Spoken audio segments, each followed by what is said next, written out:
Bonjour à tous et bienvenue sur cette nouvelle vidéo. Donc aujourd'hui, je vous présente la seconde entreprise qu'il y a dans mon PEA.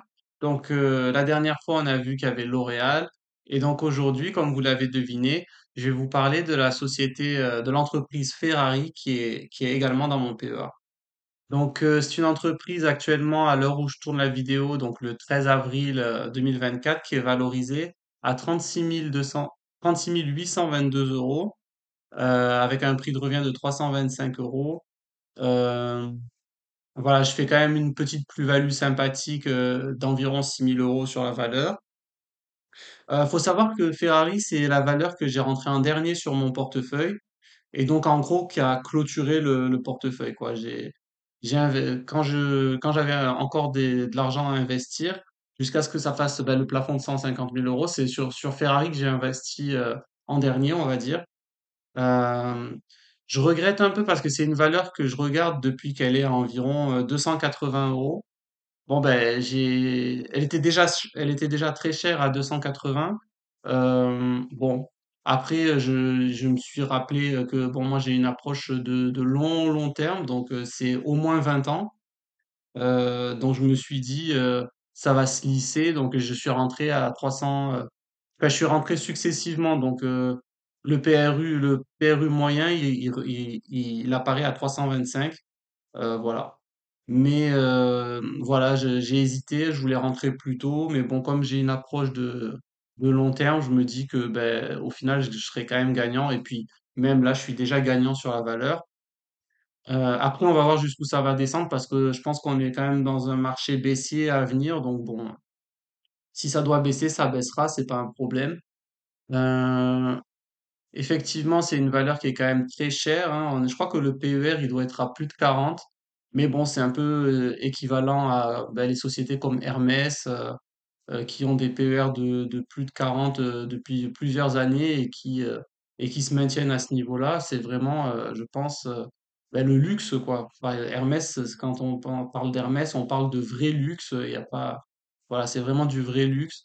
Et je pense qu'il n'y a rien de plus luxueux que d'avoir une Ferrari. Donc, effectivement, pour moi, c'est pas délirant d'avoir des PER similaires entre les deux sociétés.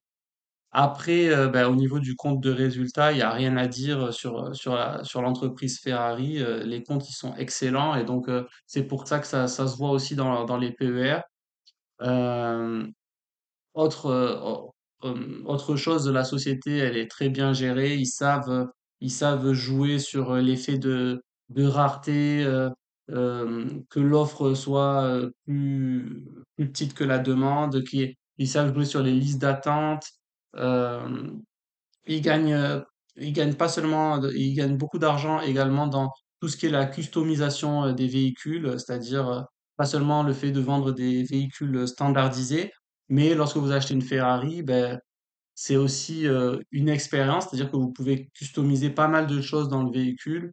Et ça représente aussi une part importante ben, du chiffre d'affaires, tout ce qui est customisation et personnalisation du véhicule. Euh, Outre aussi ben, l'image de marque qui se paye au final, hein. C'est ça qui est reflété dans le PER aussi, hein. Voilà, il y a tout ce qui est tangible, mais il y a l'image de marque, il y a le mythe Ferrari, la, la rareté entre guillemets organisée, voilà, l'image de luxe. Et ben ça a une valeur. Et c'est ça qui peut expliquer ben, le fait que c'est fortement valorisé. Alors que, par exemple, si on prenait juste les actifs de l'entreprise et qu'on vend tout, eh ben effectivement, ça vaut pas le prix actuel. Mais bon, il y a une histoire, c'est une marque qui a une histoire, c'est une marque qui a un prestige, donc voilà, ça se reflète dans le prix. Après, ben moi, à long terme, ben, je suis confiant dans l'entreprise. Ben, il y en a qui disent oui, mais en 2035, il y a l'interdiction des moteurs thermiques.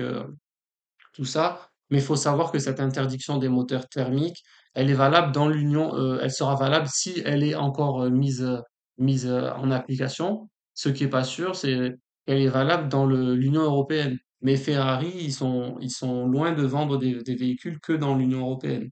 Donc, à ce niveau-là, ben ça aura un moindre impact, hein. Et puis je crois aussi que cette loi, elle exempte les véhicules de collection de cette règle-là aussi. Donc voilà. En plus de ça, Ferrari, il se diversifie ils ont pris le virage de l'électrique et même de l'hydrogène pour leur futur concept car. Donc voilà, c'est une entreprise qui est très réactive, une entreprise également qui dépose beaucoup de brevets. Donc ça, c'est super pour tout ce qui est recherche et développement. Ça prouve que c'est une entreprise qui a encore de la croissance à faire devant elle. Et, et voilà. Donc, moi, je suis très satisfait de l'avoir en portefeuille.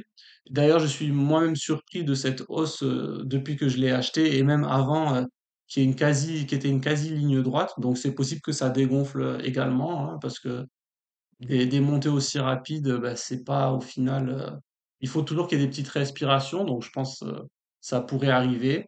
Mais en tout cas, je prévois pas de me débarrasser de la valeur. Euh, bah, pas jamais, j'ai envie de dire, parce que voilà, moi je suis bien avec, et je pense qu'ils ont encore de belles années devant eux. En fait, toutes les entreprises qui ont une histoire et qui sont bah, leaders sur leur marché, c'est souvent des entreprises qui sont très rentables et très compétitives, hein. Après, leader sur leur marché, je parle pas de l'automobile en tant que tel, parce que je classe quand même Ferrari à part, hein. Pour moi, c'est bah, leader sur le marché, on va dire, de l'automobile de luxe, en fait. Voilà. Après, certes, c'est pas du tout le leader de l'automobile de monsieur et madame tout le monde, hein. Ça, évidemment, parlez pas de ça. Mais voilà, c'est une petite entreprise sympathique. Et c'était donc la deuxième entreprise que je voulais vous présenter dans le cadre des actions de mon PEA. Donc, n'hésitez pas à vous abonner pour ne pas rater les deux dernières entreprises qui restent. Et je vous dis à très vite. Portez-vous bien. Ciao, ciao.